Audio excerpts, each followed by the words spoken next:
Hello everybody! So now it's finally time for me to talk about my wonderful time in Venice. And I can say already now that my memories from the travel is like everywhere because I'm like thinking about it all the time. So I hope that I can gather all those memories and tell it in a way that everybody will understand. So on Sunday before my travel, and even Saturday I think, I was so nervous. I was like, yeah, so nervous and I had butterflies in my tummy and yeah. So on Monday we took the train to Stockholm and then took the bus to Arlanda, which is the airport. My nervosity was bubbling all the time, but after checking in the bags, I started to calm down a bit and I was just excited instead. And so the plane lifted and we changed plane in Amsterdam and then continued our flight to Venice. We landed in Venice around 10:30, so it was dark outside. But even though it was so late, it was so much warmer there than it had been in Sweden during the day. So we had to take so much clothes off, and even though we had taken so much clothes off, we still was too warmly dressed. So we took the boat bus from the airport into Venice. We knew that we had to walk off at the San Marco Palace, and from there we had a map how to walk to the hotel. My thought was that since the San Marco Palace is kind of a big attraction, I was guessing that the roads around it would be pretty big. So when I was looking at the map, I estimated that it would probably take 15 minutes, maybe even 20 minutes to get to the hotel.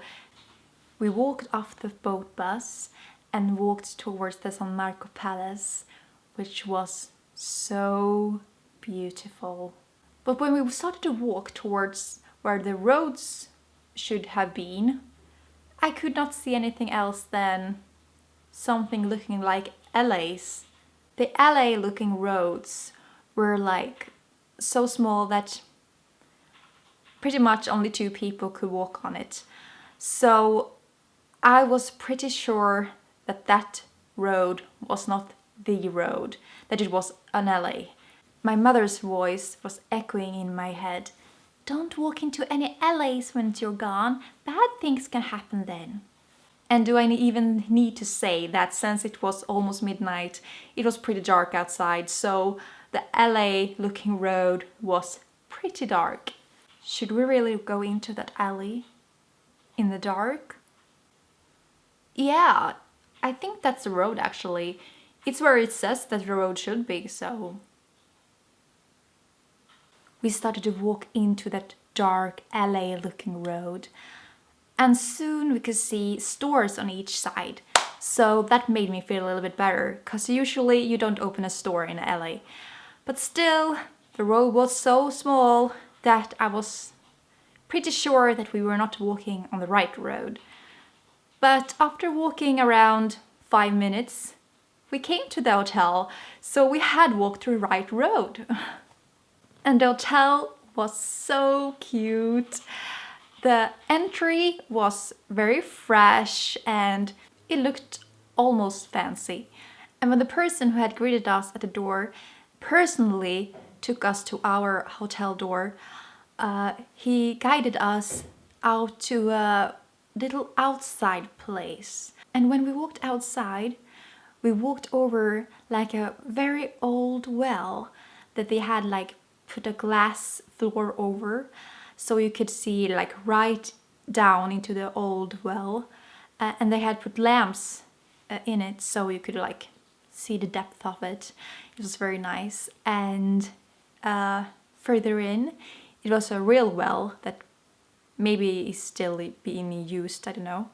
That was also very cute. And then 2 tables with 2 chairs, which was for our room and the room next to us.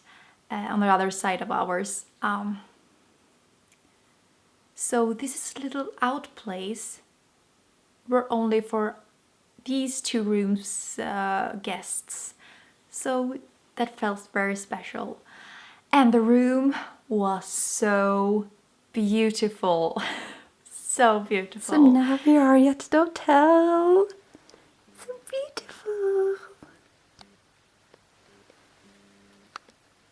And what you see here is roses that I got this evening.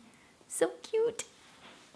The next morning, I was so excited. We had breakfast included in our hotel, and half of the breakfast table was filled with, well, kind of healthy stuff like bread, things to put on the bread like ham and stuff, yogurt and fruit and stuff like that.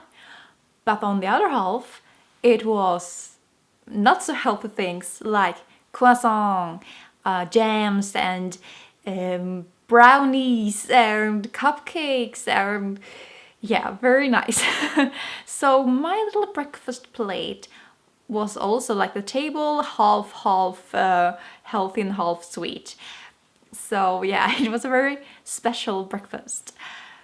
On the very second that we walked outside of the hotel after eating breakfast, the first thing I saw was a mask shop. And I fell in love, and I had to go there at once and look at all the pretty masks. And after that, it would be a lot of stops like that, because pretty much every other store was a mask shop in the whole Venice. So yeah, I have been looking at many pretty masks on this Venice trip. So what we planned to do this very first day was to look at all the attractions around the hotel. So it was time to discover the town. This is a big street. That's a normal street. First, we went back to San Marco, which was so beautiful.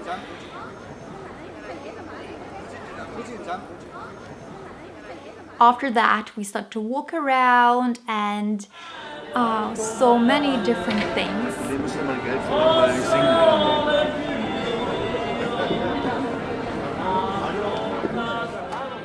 And we noticed pretty quickly that almost every tower was a leaning tower. And I ate Italian ravioli, which was very good. And here's a cute little dove who is taking a bath. I loved Venice. So as I said, the roads in Venice are very small. And you never really know where the roads will take you. Because since they are so small, you can't really see from afar if the road will turn in front of you or if it's just a wall. So you walk there.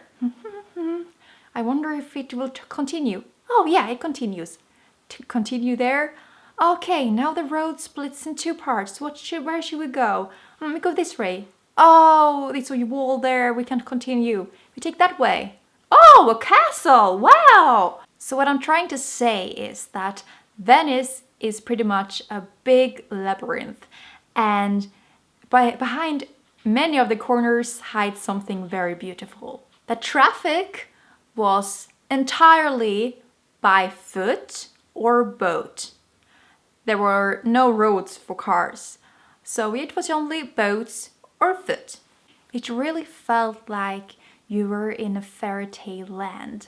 And yeah, if a writer was going to go there, I'm sure the writer would come back with the most wicked and most beautiful story of them all. Because yeah, it was just really a fairy tale feeling while we walked in this labyrinth called Venice, surrounded by all these bridges and mask shops. And yeah, I really loved Venice. Do I really have to say that I fell hard for Venice? Really hard. And Venice are kind of small, smaller than you think. So you can pretty much go to the other side of the island and still be able to go back to hotel if you needed a bathroom break. And when the evening came, we stepped into a beautiful gondola and got taken on a beautiful boat ride across the Venice night. It was so quiet everywhere that you can really hear the water caressing the boat. The buildings were lightened up in the dark, and our gondola rider told us many things about the town and showed us like, this is Mozart's house and stuff like that. It was just so soothing to sit there and just watch the Venice night all around you. So beautiful. After that soothing experience, we went into a pizzeria and bought a pizza. And after a while, we started to talk to the man beside us. The man beside us was a man from Ireland who celebrated his 72nd birthday, I think, here in Venice. And he was an ex-glass blower. And he said that he was taught back in the days by a man from Gotland in Sweden. And he also had a daughter around her 30s who lived in Sweden right now. So it was very cool. We spent a long time just talking to him because he was a very interesting man. And then we went back to our hotel room with all those bubbly feelings from the first Venice day. So now to a little haul for what I bought to this first day. I bought presents for my big sister, my mother, my dad, which I can't show you because I've already given them away. But I also bought a mask for myself. This pretty mask, and it's kind of in SD size. So I think I will take some photos with maybe Haruka in this little mask. Beautiful! I also bought these awesome postcards. And I will probably frame them and put them somewhere because I think they are simply awesome. Now for Wednesday. This day we were going to visit an island called San Lazzaro. But before going there, we just lived life in Venice. Here is me by a statue, which I'm guessing is the Lion of Saint Mark. And while taking a sip of wine, my stockings got stuck to the wooden chair and got ripped. So before we went to San Lazzaro, we started to go on a stocking hunt, and it was a success. We found stockings and I even bought 2. And we found the best pizza place ever. The pizza was kind of like orgasmic in our mouths. Like seriously. And we love pizza.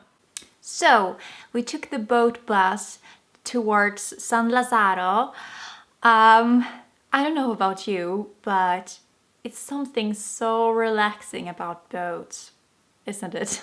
San Lazzaro is famous for being a home for Catholic monks and also for being a center for Armenian printings. So on the island they had kind of a museum where you could see all remainings from that time and other things. But my biggest reason for wanting to go to San Lazzaro was that they had an Egyptian mummy there. The Egyptian mummy of Namketamon. I don't think that many knows this about me, but I like real old history, like the Stone Age, Greek and Roman mythology, and Egypt, the Egyptian pharaohs, their people, and their beliefs and mythology. So, to stand face to face with a mummy, an Egyptian mummy, was really, really amazing. What can I say? It was just simply a really exciting experience for me. Before leaving San Lazaro, we bought a liquor that was made by the monks, the Catholic monks. And then we took the boat bus back to Venice. After coming back to Venice, we decided to take roads that we have not taken before. So we started to walk by the water until we came to a pretty big street actually. And we walked into that street. And before continuing this story, I have to tell you about something devastating that happened to me right before going to Venice. I have, for as far as I can remember, really loved like Russian eggs. They don't even have to be Russian, you know, there's these art eggs. But if I say Russian eggs, you will probably all know what I'm talking about. And I always wanted one. And some years back, I found one at an second-hand shop, and I bought it. And some days before going to Venice, I accidentally made it fall to the floor, so it broke into many pieces. And I was so sad, and I was so devastated. I had never seen an egg that I could afford before then, and not after that either. So I sat on the floor and started to try to glue it all together. And I did succeed to glue it all together. But you can still see like small cracks. I don't know if you can see it, but I sure do. So it will never be the same, and I was very sad about that. But when we walked into that big street, now I'm back to Venice if you're wondering. When we walked on that big street, I saw an antique shop. And on the display table stood 3 eggs. So I went right towards that table and started to look on those 3 beautiful eggs. And while I stood there and was watching these eggs, the antique shop seller came up to me, and he was really like, you know, he was an old man, and you can see on his face and his whole presence that he was very knowing and very wise, and he was really burning for his antique shop. He was like having so much information and just loved being able to have this shop. You could really see it. You know, I hope you can understand what I'm talking about. He was amazing. And he came up to me and started to talk about the eggs. And I'm not sure if he said that the eggs were from the Napoleon time, or if he said that the art was painted as from the Napoleon time in the same way. I don't really know. I don't remember. But yeah, they were really lovely. And then he said, "Do you want to see my other Russian eggs?" And I said, "Yeah, of course." And we walked in and looked at, he led me to an egg that was also in porcelain. These 3 eggs was in porcelain. My old egg is in porcelain. And this the other egg that he showed me right now was also porcelain. It didn't seem to have any real history around it, but it was very beautiful. And then he took me to a round, cute display table where 3 Russian eggs were standing in bronze with, do you say glacier decoration? I would call it glazing decoration now. 2 of the eggs in red and 1 egg in blue. And then bronze decorations, like texture. And then they were all covered in Swarovski crystals. So beautiful. I've seen eggs like that before, like on internet and through like a display window. But this time I could actually hold it and I could open it, and you know, I was so, oh my god, you know. And it was 50 euro, which is pretty much. But whenever I have seen it like in display windows, it has always been over 100 euro. So I was pretty excited. But I felt like I couldn't spend 50 euro on something that I probably just would put jewelry in and just have as display. So I bought the Napoleon egg. This egg is very beautiful. So yeah, that's the egg that I bought. After buying that, we went to a cafe because we started to get very thirsty because we had been walking so much. So we went there, and while sitting there sipping my Coke, I just couldn't stop thinking about that Swarovski egg. So I was like sitting there and being like, well, it was expensive, but it's not as expensive as it usually are. And this was so beautiful, and will I regret it if I don't buy it? Oh my god. So I went back and I bought this Swarovski egg. I even just left the table in the middle of the fika and just ran into the store again and bought the Swarovski egg, and then ran back and continued my fika. So here is the Swarovski egg. I hope you can see. It's so cute. It's so beautiful. So now to this day's haul.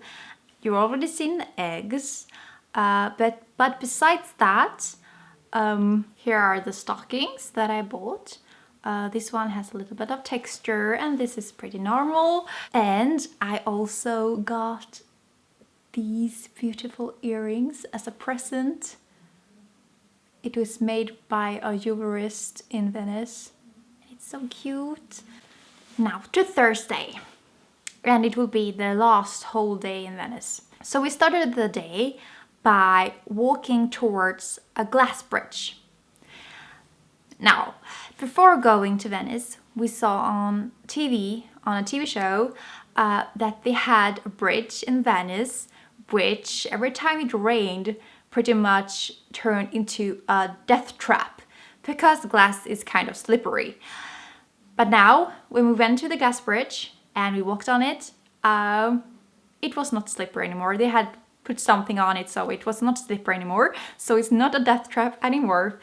But we really felt like we wanted to see that bridge after seeing that show, so. And we found a cute little store that sold a lot of macaroons in different kinds of flavors.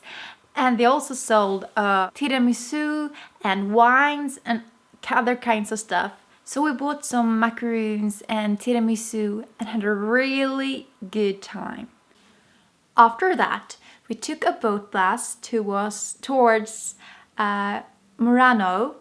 Murano is famous for their high standard glass. Back in the days, Venice had really big trouble with their glass blowers because, as I said, the roads are very small, and that means also that the buildings are very close to each other. And when you have such high heats like a glass blower needs to be able to blow their glasses, it started to become very they started to get fires very often in the town, and you don't really want fires in your town that burns up on the houses that often. So they moved all the glass blowers to Murano in year 1291. They moved all the glass blowers to Murano so they could make glass without putting Venice on fire. So now, with all the glass blowers together on our island, they started to speak with each other very much. And when a whole group that has the same interest speak to each other, it's very common for new ideas to come up. And so they started to make glass that had never been done before. Like, I don't know if you can say crystal glass in English. In Swedish it's kristallglas. So I hope the name for it in English is crystal glass. And like colored glasses and like they experimented a lot and made really pretty things. And when they did such extraordinary things, they became pretty famous all around the world. The Murano blowers became the really high standard people.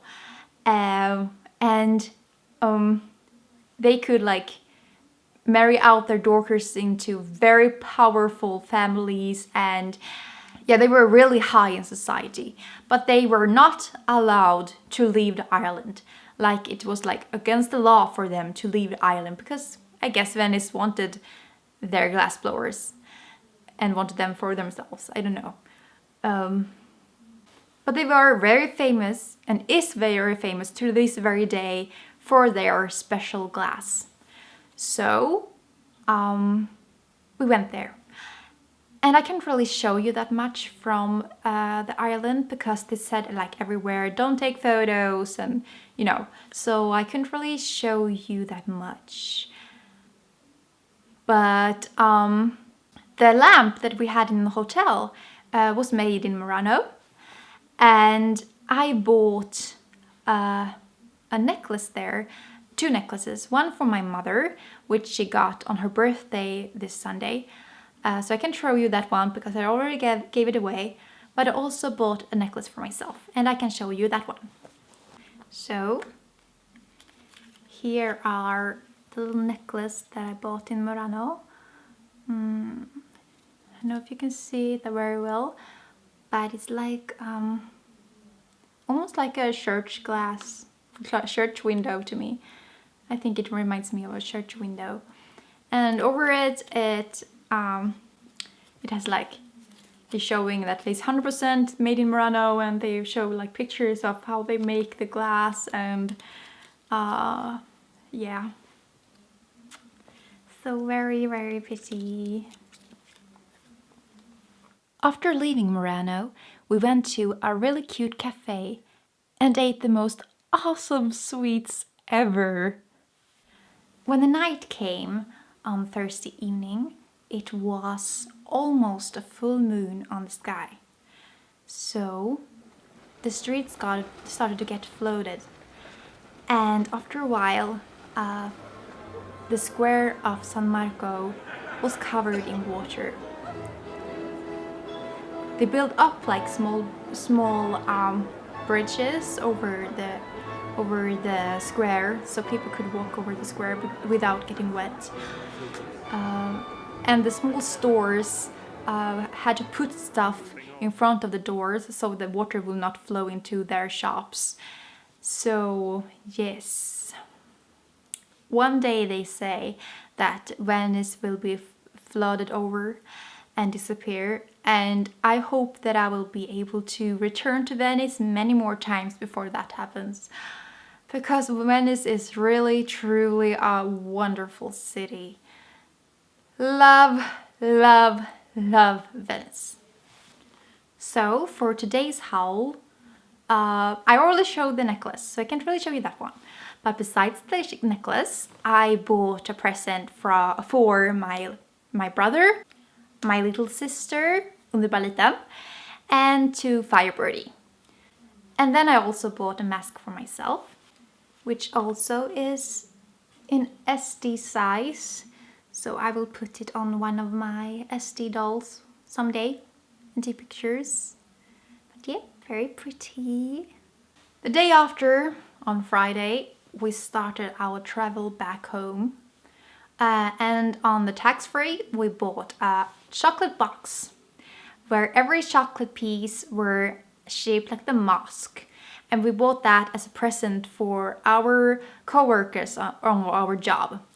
And we also bought a plushie with chocolate in it that we gave to my nephew. Then we started our flight, changed plane in Amsterdam, and then continued to Sweden. I can say that usually when I travel somewhere and you get back home, you usually feel like a mixed feeling of being sad about leaving the place you have visited, but also kind of a relief of coming back home. But when I landed in Sweden, I just felt a sadness of not being in Venice anymore. Sweden just couldn't compare. In Venice, I could walk with summer dresses. In Sweden, it was so cold. In Venice, they had very small streets, but you could walk slowly, like you don't needed to stop for anybody else somewhere because it was always flowing. But in Sweden, we have big streets. Still, people was like covering the whole street, and you had to like go to them with your suitcase and like poke them if you wanted them to move, or just cross the streets to get around them if you didn't want to poke them.